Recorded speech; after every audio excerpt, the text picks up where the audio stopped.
Now, when someone is on about your hair for about 8 months, for one, that means they're obsessed with what's going on with your hair.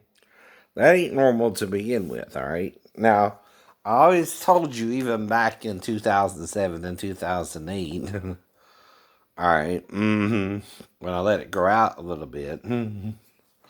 Well, again, part of that is to show how it does when it grows out. So, like I said, yes, one side, the right side, is a little higher than the left side.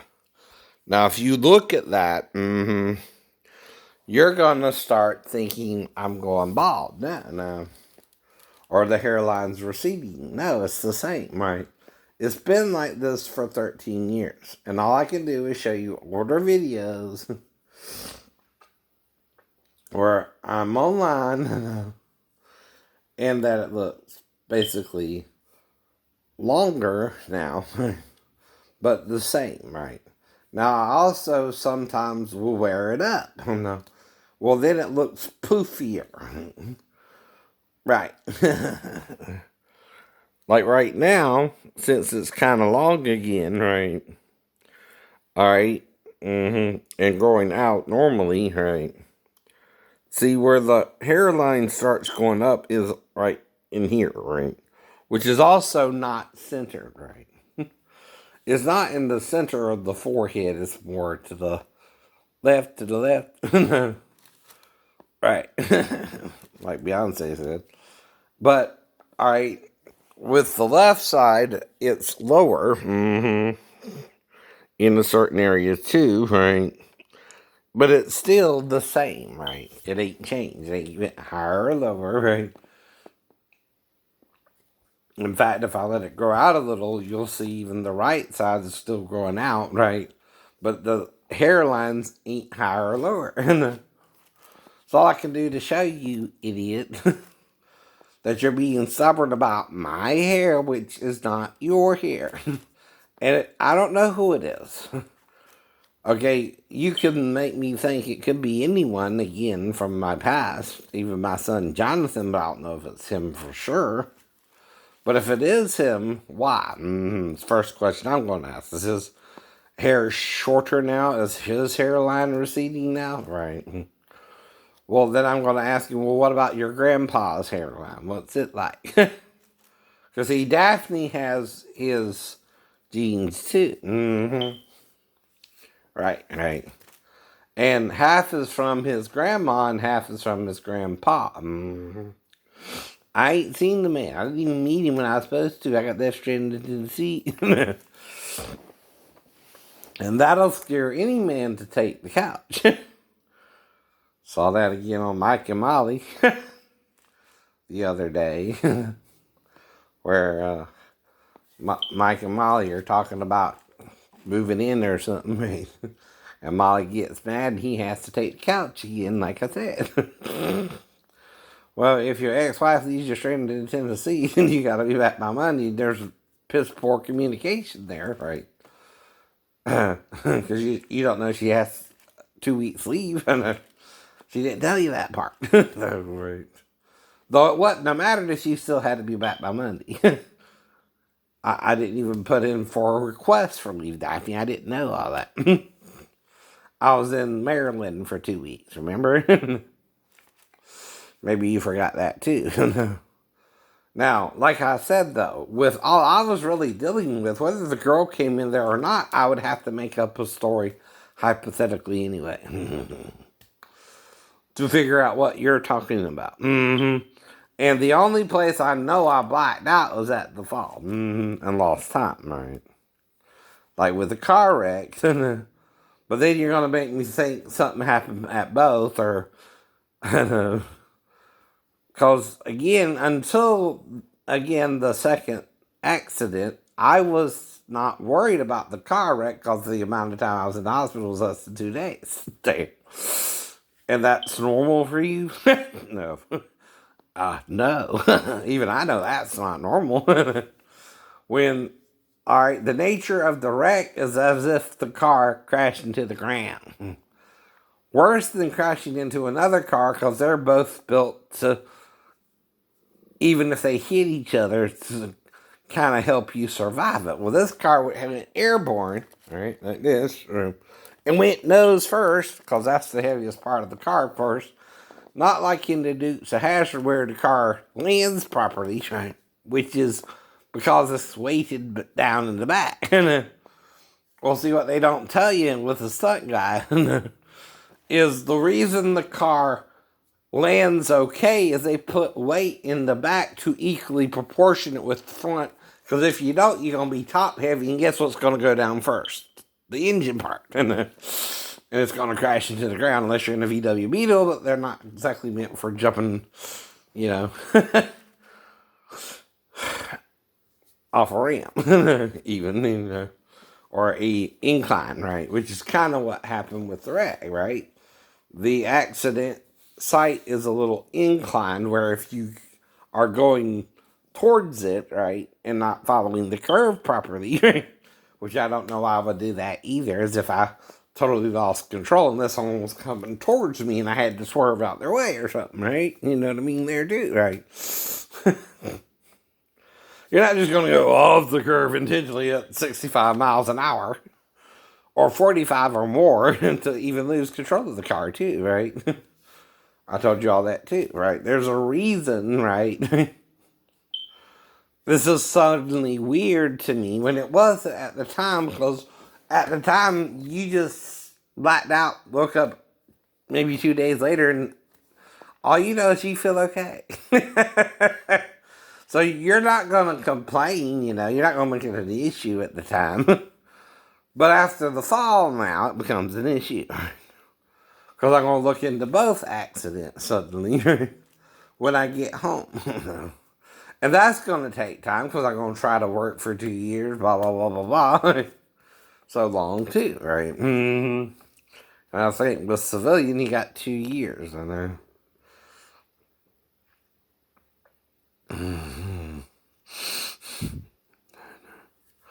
But I also found out with the Navy and VA, you only got a year. Well, why don't we get the same benefits as a civilian, right? The full 2 years to file, right? If you base it on that, I would have been fine, right? Even if it was the year, I was only a few months off with that as well. I know. Because when the case actually went through with the VA anyway, I was given 10%. One was more for, I left with a 10% for the physical, and then it switched to the mental. Mm-hmm. And see, I don't even know why, because like I said, I'm on Tylenol with codeine, which is a depressant, which could affect your memory. And I don't remember a lot the first 2 weeks until I fully came to, and then they started trying to put me on solid foods within a few days, and then I had the problem with the tube, and like I said, I had to pray to Jesus about digesting the food and remember all that. Mm-hmm. And then again, I started steadily improving after that. Mm-hmm. What do you call a miracle, idiot? That's that. If you can't call it nothing else, it's a freaking miracle, whether you like it or not, whether you like me or not. And I'm trying to explain it to you the best I, as a man, understand it, but I know it's my faith in Jesus and God that got me out of the bed, not just pure willpower, not just right. And that's because of the characters in the Bible, especially the man lowered in through the roof and the guy by the pool, who was half paralyzed from the waist down, which is what I should have been at either wreck. One should have paralyzed me from the neck down, but didn't. Mm-hmm. I know. Mm-hmm. And one the waist down. Mm-hmm. But I have arthritis pain, but I'm not paralyzed. See, which is the greater problem there. Paralysis, right, is greater than the arthritis, but still, my faith in Jesus must be why I walked on after both, right, and was healed so quickly. And it's still a quick recovery for the injuries itself, right? So you can't change that either. Me neither, me neither. All I can do is what? Tell you. And then whatever happens after that, happens after that.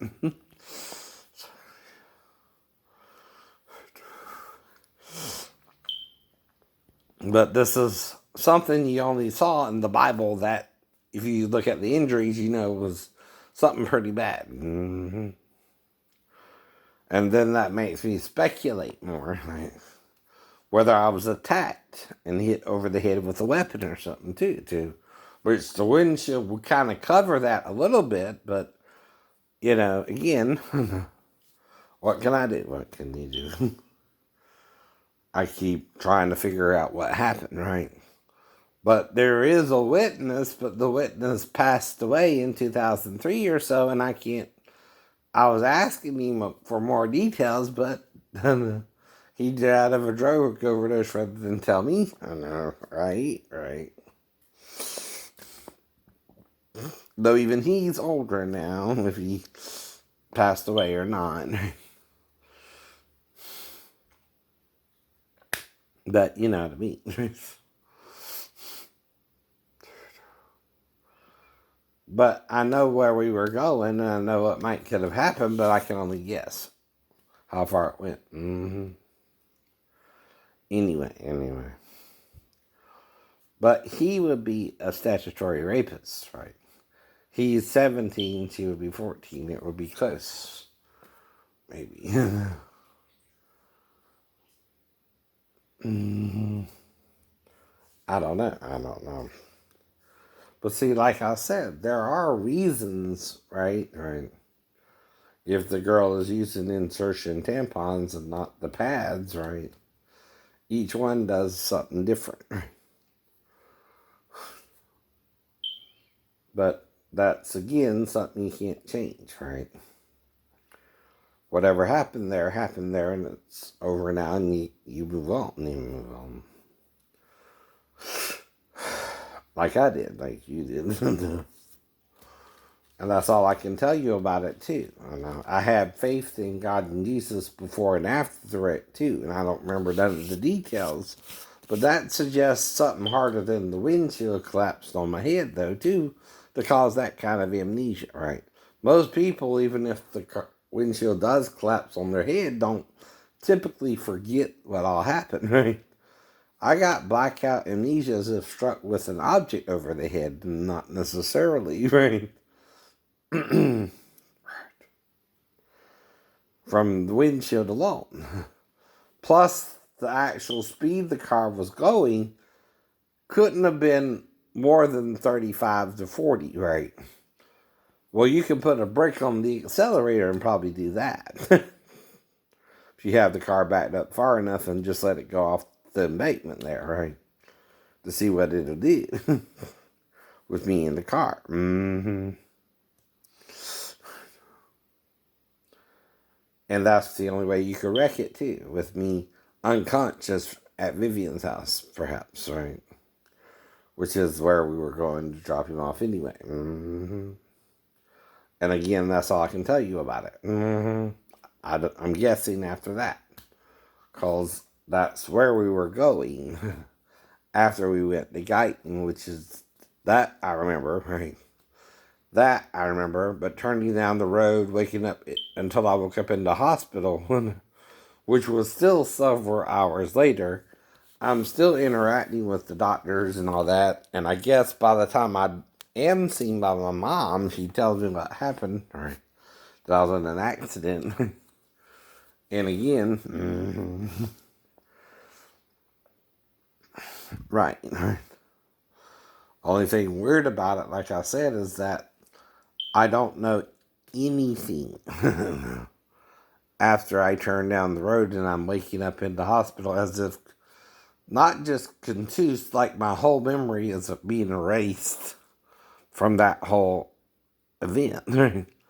Just like with the girl in the salon recently, I don't know what happened there, and that's what I keep trying to tell numbnuts, but you keep bringing it up, so whatever, right? happened, right? Get over it if it was sex. If it wasn't sex and we just talked in the bathroom and that bothers you anyway, right? And me and the girl both said it didn't happen. Why are you still arguing about it with us? And she's the one with the better memory anyway. But if it bothers you that we went into the bathroom whether we had sex or not, it don't matter if we did or not. If you believe we did, we did. If we believe we did, we didn't. Then you have to ask her. If you remove my memory, which ain't easy with me, but you could have had a bat or a gun or something.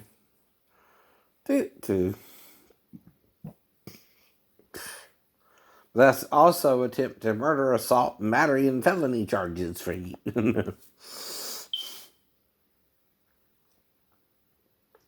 Right? And you know she did lie about being 37. I didn't know. The whole time. Even during the blackout portion, I didn't know she was not 37, right? Until I started talking about it on YouTube and why I blacked out. Like I said, the first thing I said was if I fell asleep. I don't remember. And then I started, guessing what else could have happened and what I remember about the details of the whole place, right? Well, see, the reason I can go by there is I eat and buy from the cake shop next door, right? I can even go to the barber shop and you can't do nothing about it next to it, right? But he got me for criminal trespassing, and I don't know how long that lasts, but whatever. Ain't gonna worry about it. But I will have you know, I went to 3 stores before that without any problems. The only problem I had was with that one store, and I went to a couple stores after that too, right? And didn't have a problem with it, right? And everything went fine until that one store. Now that almost makes me think the girl knew me from my YouTube account before we met. And that brings other factors into what happened too, right? Because see, I'm talking about having sex over an hour period of time anyway. So of course, why is he denying it so hard if that's the only thing you can think of that criminally you could have done in the slum with the girl, right? Now, you could have gotten to an argument with someone, but that's not criminal unless he hit me or I hit him. And you know, I took karate, so whatever. And I know martial arts too. I know Muay Thai and different styles of martial artists. And basically, it's block and punch and all that, right? Right. Even with the weapon, I know you're to parry the weapon and not try to take the full brunt force of it, right? By now, too, right? So, so anyway, good morning.